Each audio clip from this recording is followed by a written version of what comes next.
The Middle East is an area where historically there has been constant conflict, and this remains true today, with groups such as ISIS that are extremely violent and ruthless when expressing and enforcing their beliefs. However, this isn't the only effective method when pushing for change. Change and progress can be brought through peaceful protest. As a matter of fact, this is what happened in the Arab Spring movement, where several Arab and Northern African countries had participated in protests against their governments, which they found unfit to rule. Now that 6 years have passed since the original protest, an important question has to be asked about two of the most important countries in this movement. Were nonviolent protests during the Arab Spring movement more effective in Egypt or in Tunisia?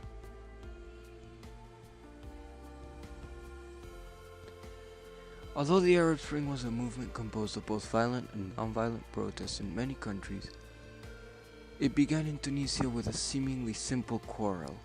On December 17, 2010, Mohamed Boussassi, a street vendor selling fruit without a permit, was busted by a Tunisian police officer.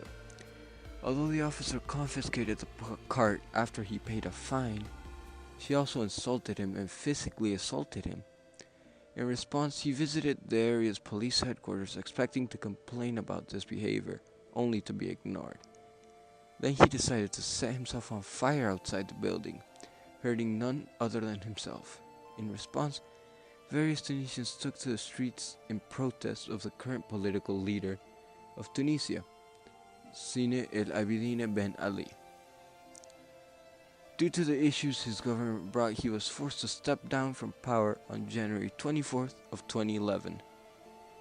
Now this may not seem like much of a big deal, but it has been an incredibly long time since the last elections took place in Tunisia or in any other country involved in these riots. But Ben Ali was not just simply a ruler that stayed in power for 23 years. According to Eric Goldstein's article in Human Rights Watch, Tunisia struggled with issues such as nepotism and media censorship. Taking although many hoped this would bring reformed governments with political changes and social justice for the countries involved, they also brought unwanted war and violence. Examples of this can be observed in the creation of groups like ISIS. Particularly though, Tunisia and Egypt are two examples that greatly contrast in terms of nonviolent protest success. As previously mentioned, the first was involved in removing Zine El Abidine Ben Ali from power via public shows of disapproval. As awareness of the issues that Ben Ali's government had brought rose, governmental administration and policy changes have allowed for the country to reach economic freedom and progress in developing democracy as well as freedom of speech in the country. As many involved in the Arab Spring, it isn't a complete success story, but it is the country with most progress amongst those involved. On the other hand, Egypt's involvement was initially centered in removing the dictator Hosni Mubarak from power in order to improve the social justice, economy, and military-civil relationship in place, amongst many other major reforms.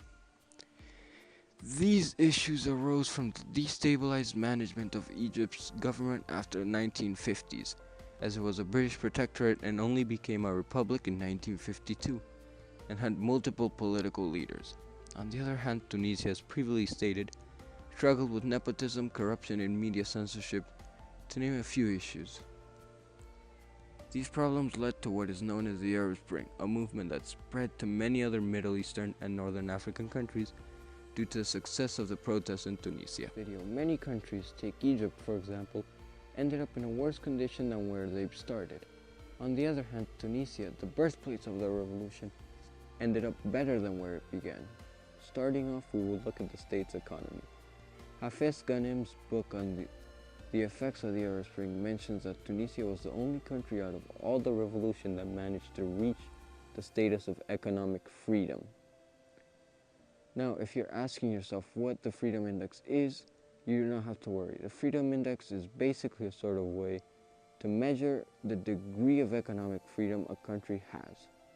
In this chart, the number 6 is for countries with the least amount of freedom, whereas 1 is the measure for the countries with best economic freedom. Amongst other effects of this event, the former president, Zine El Abidine Ben Ali, fled the country and was replaced by a new transitioning government of Islamic coalition leadership. In the end, this peaceful exchange of administration changed Tunisia greatly for the better.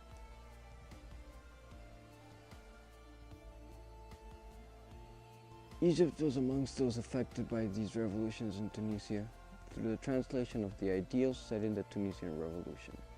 It all began when Hosni Moubarak, the country's current dictator, was overthrown due to him being an ineffective leader and his lack of disposition to make changes.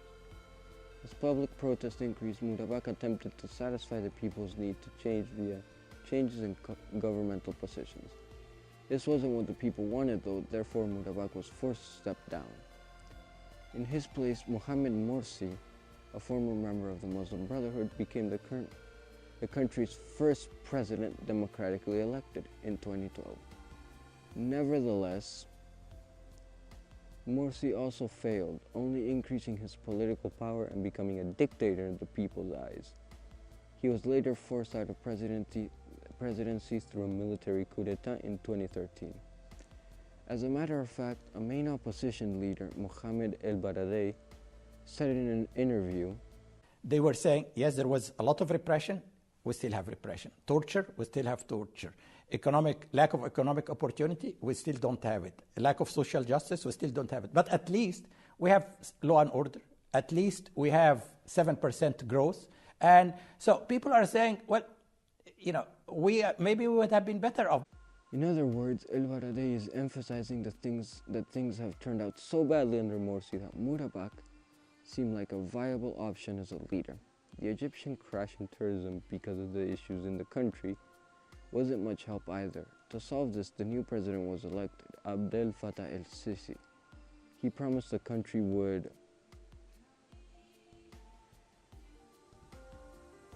El-Sisi has failed to deliver on his promise so far. With public upheaval and multiple problems for the country, example economic crisis, unemployment, lack of freedom, speech, and justice, the country was destabilized. For Egypt, the Arab Spring hasn't brought progress. In fact, the only resurgence of the same issues is present: non-progressive leaders and lack of change. After having presented all of the previously mentioned information, it is clear that the country where the peaceful protest was more effective was Tunisia, the country where it all started. There is various reasons for this, the major one being that Tunisia has been advancing as a country and Egypt is going downhill. Tunisia, as I stated before in the Freedom Index, has gone down from a 6 to a 2. Tunisia also has found peace as two of the major political parties formed a coalition ensuring stability for the country. On the other hand, Egypt is currently in a crisis. They began by overthrowing their president, President Morsi, and choosing a new one, which was a step in the right direction. Unfortunately, this new leader turned out to be very much like a dictator and caused a lot of discontent in the country. Therefore, there was a new elected president, Abdel Fattah el-Sisi. However, the circumstances haven't changed much, as all the promises el-Sisi made to his people haven't been kept. Therefore, Tunisia has clearly had a better outcome, as not only did they improve, but Egypt hasn't at all. Now you may be asking yourself, why should I care? Well, let Obama answer that question for you in his speech that he did about the Middle Eastern policy. And through the moral force of nonviolence, the people of the region have achieved more change in 6 months than terrorists have accomplished in decades.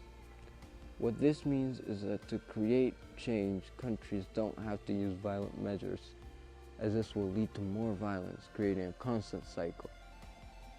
By changing the country with nonviolent protests, people are encouraging a change for the better. Nonviolent resistance did not work in Egypt, but the immediate consequence it had was positive. Although Tunisia is no paradise, it's so much better than 6 years ago.